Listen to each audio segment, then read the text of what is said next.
What's good, superstars? Back with another VV video. You got Superstar Joe. You got Superstar Rob in the house. How's it going, Rob? Pretty good, you? I'm sorry.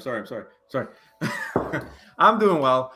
If you guys are new here, please hit the subscribe button. Become a superstar. I'm telling you, this is changing people's lives. I go to McDonald's and I go buy a coffee and they give you that card. You know, the card that they put the sticker on and they tell you every time you buy a coffee, they add a sticker and you get 10, you get a free coffee. Well, I bought one coffee. They gave me the pass full of stickers. Next time I'm going, I'm getting a free coffee. And it's because I'm a superstar. Listen.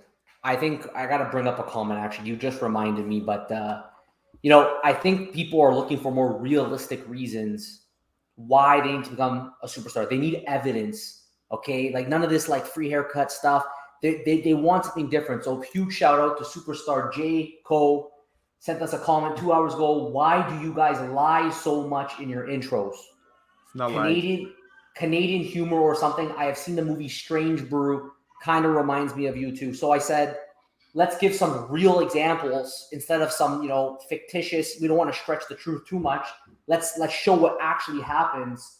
Just let's not forget, if you do become a superstar and you put it on your shirt, you'll get photos taken of you by Dave and Dan. So this is evidence of what actually could happen. Another thing here that Keep Calm Stack On actually told us is that we never told anybody this yet. I brought up the message. He said that he sold his 1951 Joe Mad because someone sent me a DM on here saying they saw the shirt and the mint number on your channel. They were hunting down 1951 mints for a friend, and we came up with a figure that would work for the two of us. 540 gems because I wanted a Becky Cloonan. So he just upgraded to a Becky Cloonan because he became a superstar. They paid more than the floor. And let's not forget Superstar Gate. We got Eric George here, Superstar Eric George, smashing 2 secret rares, then getting a third. So anyway, it was a great example, both the McDonald's. I like free coffee too, but these are just some more realistic situations of what can actually happen when you become a superstar. I think you guys got to go McDonald's. See if they give you the card like they gave to me. Rob is boosting, and Jaco, we love you, longtime superstar. How's it going, Jaco?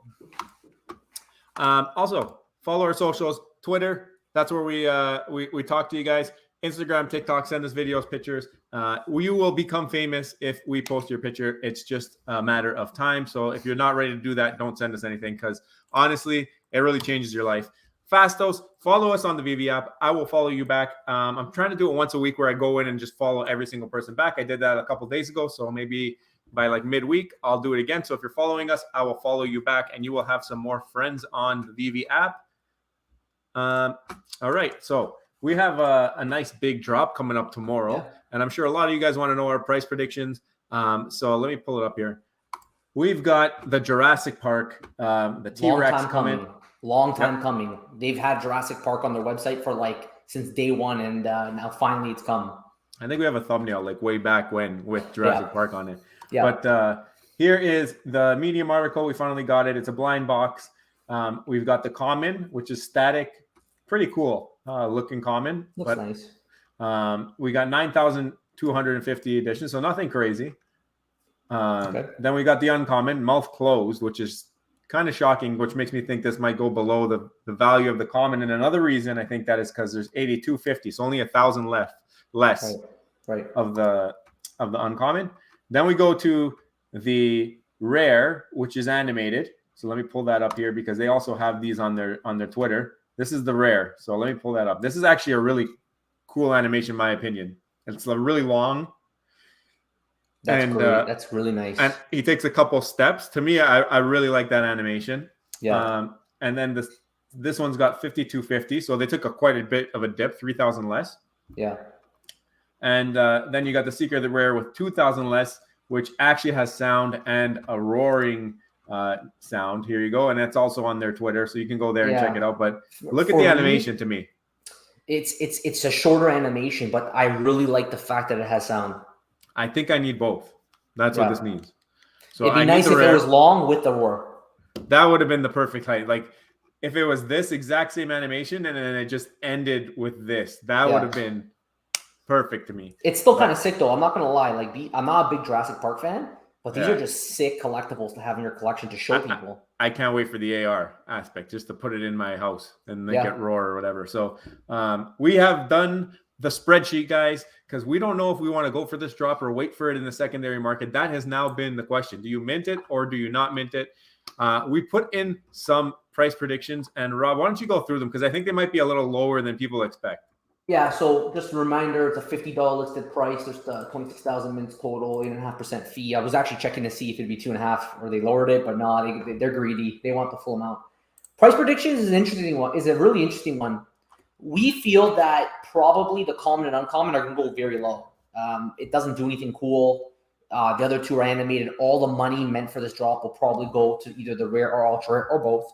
So we went $10 for the common, 10 gems. $8 for the uncommon, 8 gems. And then we're saying for the rare and ultra rare, because it's animated, we're thinking maybe 80 and 100. And when you consider the dynamic nature of all the combinations going forward, what you find is because it's so expensive and the payback on the common and the uncommon are so low, you're actually better off just going for one on this to get your highest probability. And it's still not great. It's a 1 in 3 chance. It's pretty much the sum of the getting a rare, ultra rare, right? Yeah, if you want to play the game, maybe try to go for one. That would be what I'm doing. I think I might go for one. I actually might not even go for it. I just saw the numbers now that you ran it. It's not really favorable. The other thing is, at our price prediction, it's only the cost of really 2 boxes to get an ultra rare if we are correct, and less than 2 boxes for the rare. So why not just buy it secondary, in my opinion? But I'm trying to pull up Thor because I feel like this is kind of a. Well, you could pull it up because what if we're wrong on the price prediction? For example, let's just assume for a second the ultra rare actually ended up instead of at 100. What if it ended up at 150? What you find is that it really changes the numbers because now all of a sudden that all the combinations where you actually hit an ultra rare can actually pay out and pay off the very poor returns from the common and uncommon. But you know what? The way these drops have been going, I really do feel that every time we think, okay, 150 makes sense, it always seems to come a little bit lower. So we'll keep them a little bit more suppressed. Even here, even if the rare goes 60, it's going to be the same kind of trend. Ultimately, if you go for this, I think you don't want to go for too many of them. You go for one and that's it. I really like the rare. I would be happy with just the rare. I think it's a longer, cooler animation. I think the rare and the ultra rare will be closer in price than people think. And I just think people won't want the common uncommon. I got Thor common pose going at 17 right now, and that's a very prevalent character. I think there's other ones I'm not sure where Black Panther is, but really, really important characters. And then this is just generic T-Rex. So I know a lot of people know what a T-Rex is, but at the same time, it's also dropping in the worst possible time for the drop to happen. Yeah. So I don't know. It's just fun to go for. But again, let us know below your price predictions. If we're too low and you think the rare and ultra will go higher, then it changes the things, right? Let's do a bull case in case people have a little bit of a higher price prediction. Let's go 20. Let's double everything. 20. We're gonna have to give this a second. There's too many combinations. Guys, this is why we can't share the full spreadsheet. We have a short form spreadsheet down below, which you guys can check out.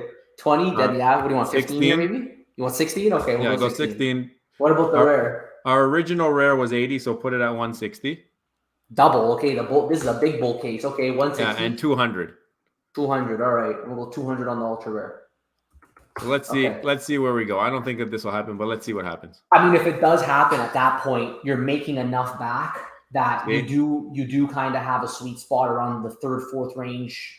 Even going for 8, it looks like you have a pretty good chance at making back your gems. This to me says go for as many as possible. If you think that if this is where you think the prices will sit, somewhere closer to this. Right. But how often does anything like this ever happen? It never happens. So it kind of makes sense because if you add these two together, you're at 32.5%, right? Yeah. That means you have a 1 in 3 chance of hitting it's a $50 price. So you have a 1 in 3 chance of making 160 now. So it kind of makes sense that when you plug in these kind of numbers, you get these amazing probabilities of making gems the more that you go. I just don't think that's realistic. The drops just don't tend to go like that. Yeah. So I think the bull case is unlikely that be the case. I think our first hit is more likely the case. I won't be going for as many as I can. I think maybe I'm going to go for one. I think based off this, I'm going for one. Give me that 30% chance. If I hit one of the two that I want, I might try to pick up the other one in the market, and then it might cost me 2.5 boxes. You know what? We don't account for low mint numbers, right? There's no low mint numbers. There's other things that can happen. Good things have happened before going for drops. That's why, like, if you do go for one, you give yourself that opportunity of getting maybe a number 41, number 50, right? So, yeah, I can see that. All right, so that's the price prediction, guys. Now we're going to get into a little bit more talk about the MTL, and when that comes, there's been some sentiment in the community of how it will play out, and perhaps there will be money coming into the app before the MTL, or at the MTL. It's going to shoot up, so you want to be in before that, or there's just going to be more money coming in because now you can tell your friends, and your friends will be like, oh, now I can sell and I can take my money out, so now I'm going to just put in $1 million, which is a good thing. It is true that you're going to have more traction, but that's going to happen over time. When on a macro level it makes more sense. Anyways, continue. So no, I was going to actually turn it over to you, Rob, because there's a couple things that make us, if you've seen our video yesterday, we think that it's just going to, like, there's going to be a transition period. That transition period, we're not too certain how long it's going to last. And there are many factors that affect that transition period. And one of the factors that affects it is the macro scene of the entire economy. So how do you explain this, right? There's all this discussion about MTL. We live in this VV world. We're in the VV community where it feels big, but it's not. It's just to us. The community worldwide globally is not large. What brings in new users? Ultimately, macroeconomic conditions are going to bring in new users. People have to have an appetite, no pun intended. They have to have an appetite for NFTs, for what we'll call, if you want to call them, more risky investments, for digital collectibles. We know that true collectors by nature are very wealthy people. And usually in a recession, one of the first things to go are going to be the expendables. For example, high-end collectibles, high-end Rolexes, cars, whatever you want to call it, that luxury economy, right? That where you're able to buy those kind of goods. So, sorry, go ahead. Yeah, so I was just going to say, like, people also mention that whales are going to start to bring their money in once there's MTL. You got to look at the big picture here, guys. We're on the verge of a recession, basically. And that means that if you look at your stock portfolio, you're probably not too happy with it over the last couple of months. If whales are going to come into an investment, are they going to come into a risky investment when there's all this opportunity right now in the safer investments, the proven investments, the investments with dividends, with backed companies that you can go to, like, talk to investor circles and all that on them. So if the whales come, they might be tapped out in that market. But right now, there's so much opportunity elsewhere that for me, at least, I don't see them coming in at this time because of macro conditions. But Rob has a couple examples here now of why the macro conditions would point to money not coming in. Like, okay, I'm completely on board with you on this, because this discussion of whales, we did a video already. Whales aren't going to save you. Do you want one guy with $100,000, or do you want 1,000 people with $100? At the end of the day, the masses are what's going to bring us that new pump. Now, speaking of a recession, I'm just going to quickly show this over here. This is a GDP. At the end of the day, a recession is when you have two back-to-back quarters of negative GDP. So it clearly shows us right now in 2022, Q1, it was negative 1.5%. Typically with these things, it's so big and complex. As more information comes in, sometimes they revise their number, but we're kind of past that point for Q1 now. We're past that point where they've got all the revisions in, and we're currently at 1.5%. It's been revised already a couple of times. It's a negative. So everybody right now, when that happens, people sell stocks, right? They don't like that. They don't like that word recession. So you see the negative GDP. All of a sudden now people are getting spooked. They're trying to convert to cash, because historically cash is something usually you want in a recession, especially people get laid off, they lose their jobs. They want to have cash on the side for that rainy day. We are going to be watching closely. It does say here the next release. Now, it's going to be an important release, but then exactly 1 month after, they will do a more precise revision to it. but June 29th, we're going to be able to see the next revision. And if it's negative again, and I think there's some talks right now, it's at like there's like 0.9% right now in the positive, but it's been revised down already twice. So if it does happen again, then we're going to officially be in a recession. People don't want NFTs right now. People don't have that extra dollar to go and pump into these collectibles. We talk about floors that are hundreds of dollars, thousands of dollars. Like look at what's going on. Look what's going on. World Bank warns of global economic slowdown, more inflation. U.S. consumers. It says here that price of eggs rose by 32.2% from May 2021 to May 2022. Poultry and fish and meats saw a 14.2% year-over-year increase. Dairy products increased 11.8%. They're saying the cost of groceries surged by a general 12%. So, like, life is getting more expensive. I didn't even talk about gas prices. The price, people are spending hundreds, if not thousands of more dollars on just living their life. And on top of that, the cost of loaning money now with interest rates. I know here in Canada, there's rates now over 4%, over 5%. I don't know about the 5%, but for sure I've confirmed you have rates over 4% now in mortgages that could lead to $1,000 plus on your loan. So that, like, this idea that MTL is going to come and like it's going to surge, it's not making sense to me because the macroeconomic portion of that argument isn't there. The new users cannot come right now because the world appetite for NFTs and these higher risk, I'm going to call them investments, even though, we won't get into that anyways, whether it's an investment or a collector's app, but that appetite I don't think is there even if it comes at the end of June. No, I'm with you. And exactly, that's what we've been trying to point out and trying to say. We did a video, sell everything. We've done videos saying Veve's going to zero. It's been all during different times. It's just not lined up for the guys at Veve. I'm going to be honest with you. Great product, best product there is in the space, and we'll have long-term success, no doubt. But we're reading the tea leaves right now. That's the whole point. We saw Dr. Profit post on Twitter. I bought all the Todds under 4,000. I bought all the partner statues under 10,000. And where's partner statue? At 7. Where's Todd? At 2.5. It didn't help, guys. You need 10 Dr. Profits to come in, or Dr. Profit to come in every month more. To boost it back up. Yeah, you need one all the time in there boosting it up because people don't have the money. Rob just went over all the examples of where everybody's money is going. It's going into your food so you can live, so you can be alive.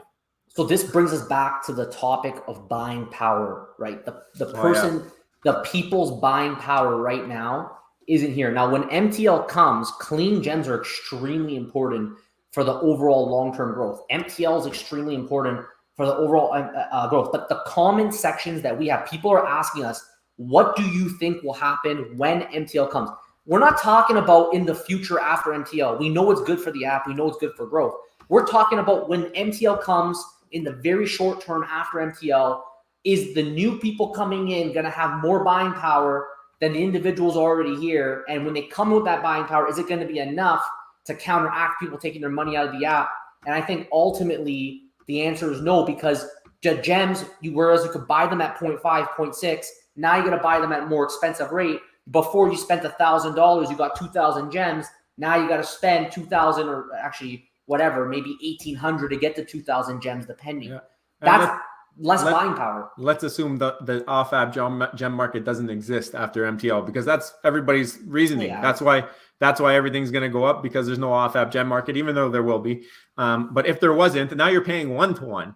All right, you're paying your 1-to-1 fee. So now your $2,500 Todd, rather than having 80% of the community that would buy that Todd at $1,250 or $1,300 based on the gem rate.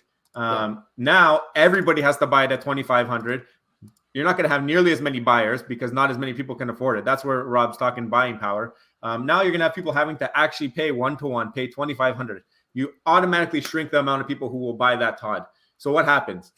Once the first Todd goes, now there's one less buyer, and the next person listed at $2,500, no buyers. No. So what does that person do? They lower the price. That's what happens, and that's what we were trying to explain yesterday. Maybe this helps to clarify it a little bit with numbers or whatever, but I'm with you, Rob. I think buying power is going to be a big problem now, especially with the macro details. And on the flip side, because people it works two ways, but in this market, buying power is going to govern. Now, on the flip side, and this is a point that Joe mentioned to me before we started this video, but I'm going to remind you because you haven't said it yet. It's that because people are spending more for gems, on the flip side, they will take a loss much faster now. And when they're in that loss territory, they may choose to hold their collectibles rather than sell them, which will shrink supply. But just the way that the VV market is right now, even if supply shrinks, the buyers are not there. So I think that in the near term, buying power will trump a lower supply. You can have a lower supply, but you just don't have the buyers. If eventually, as time goes on and we have more buyers, then maybe a supply shortage will surge that buying power because you have enough users to bring that buying power. But right now, we don't have that. You're outlining the transition period. Basically, that's what it is. You need everything needs to line up. You're going to get one thing here, one thing here, one thing here. But until you have all of them in line, plus the macro, you're not going to move upwards. It needs to be a nice site. You need to have a great macro outlook on investing and on risky assets or whatever it is. NFTs, they need to have that positive spin or at least some kind of traction. At the same time, now people are going to have to get used to paying the 1-to-1 or close to it in terms of buying power. So that Todd that is 2,500 that people are paying 1,250. Maybe we find a little bit of a settling point in the middle somewhere. Maybe you're at 1,800 on a Todd or something like that, just to settle in the middle where you get enough buyers and enough people buying at 1-to-1. And on top of that, it's going to take time for the off-app gem market to come back up to the value of what you can get when you sell off on VV. Because the arbitrage is always going to exist and there will always be that opportunity. And even if it's 1%, we showed yesterday, I'll pull it back up here. Even if it was a 1% rate of return every time you did the cycle, you're making make $6,000 in if this is assuming you can do it once every month. I think you found out you can do it once a week or something. Once a week, $50,000 a week. So do this times 4. So you can make 24,000 on a 1% cycle of pumping in gems and taking them out at 90%. So it's still lucrative, and that's the reason why I think that eventually the off-app gem market might either die off or sizzle off because people will just keep undercutting to try and get some money in their pocket.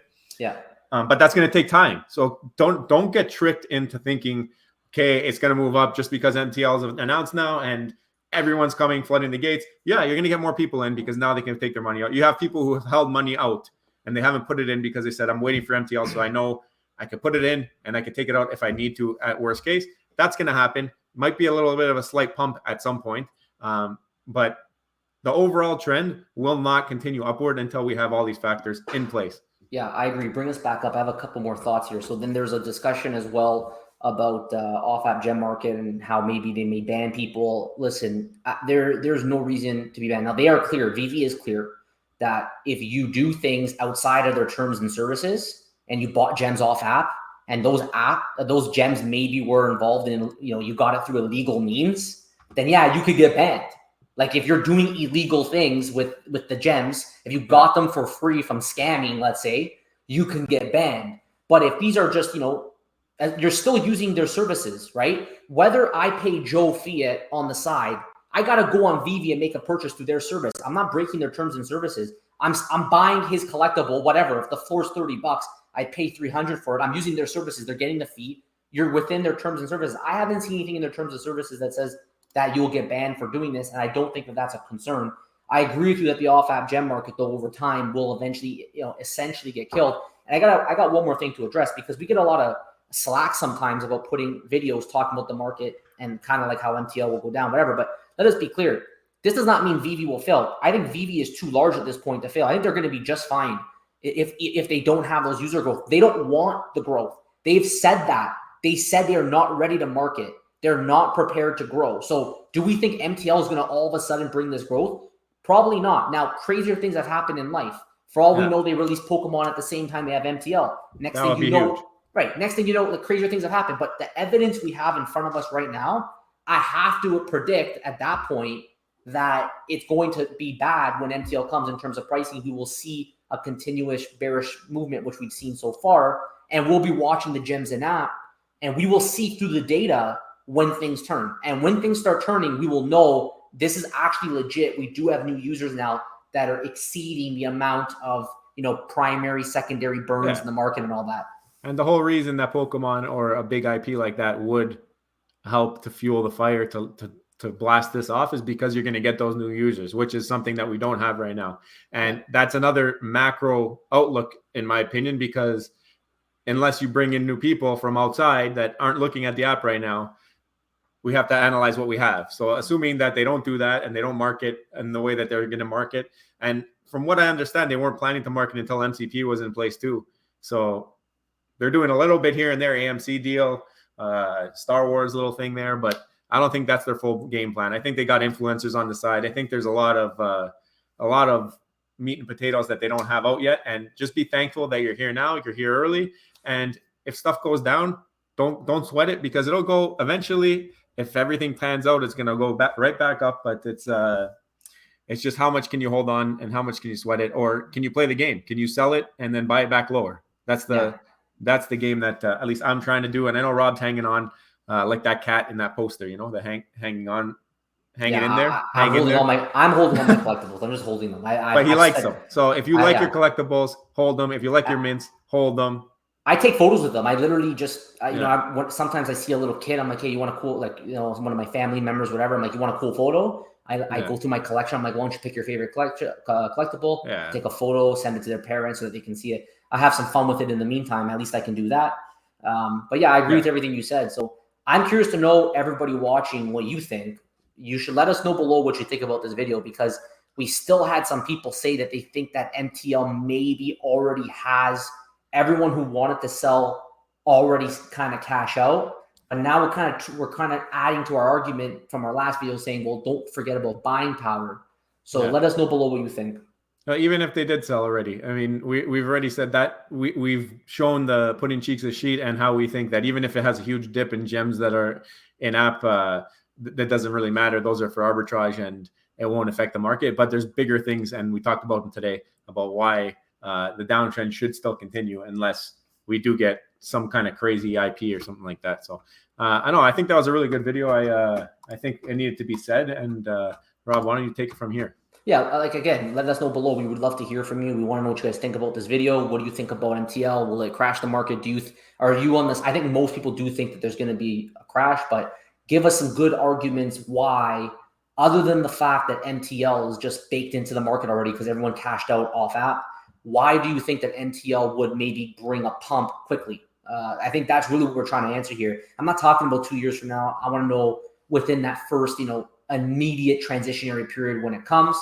And let us know what you're doing. Are you currently, we have some people are selling in preparation for MTL. Some commenters said they have gems on the side that they're going to use once MTL comes. They're waiting for that day. They want the prices to come down. Then they're going to enter a position into one of the collectibles. That's a little. And don't forget, become a superstar. Smash the subscribe button. We did the beginning of the video what we said, some real life examples of what happens if you become a superstar. So we would love to hear from you. We don't care. You don't have to agree with us. Let us know below what you think, and we will see you on the next one. Take care. Love you. Bye. Bye.